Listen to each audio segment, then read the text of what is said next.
Sveiki, aš esu Liuda Gricienė, veterinarijos gydytoja ir šitą veiklą gydyt augintinius užsiemu labai jau seniai, jau turbūt 30 metų, neturbūt, o tikrai 30 metų. Ir čia pradėjau plungiai tuo dirbti šitą darbą.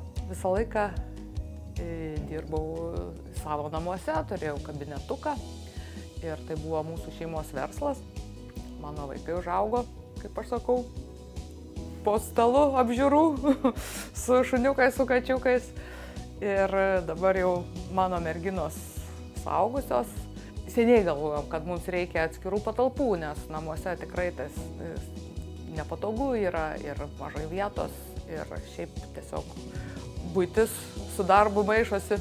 Dabar jau 2 metai mes esame įsikėlę čia, turim šitą patogų pastatuką naują. Visiems patogu, mums patogu, mums gera čia dirbti. Manau, kad mūsų klientams irgi labai patogu, nes čia gera atvažiuoti, nereikia įvažiuoti į miestą. Čia yra asfaltuotas kelias, pasidarė stovimo aikštelė, gera, patogu.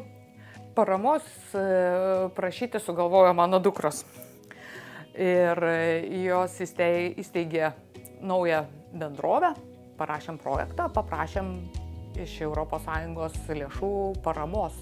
Mums pasisekė, projektą parašėm, gavom dalinį finansavimą ir štai dabar stovi šitas pastatas ir visi esam laimingi.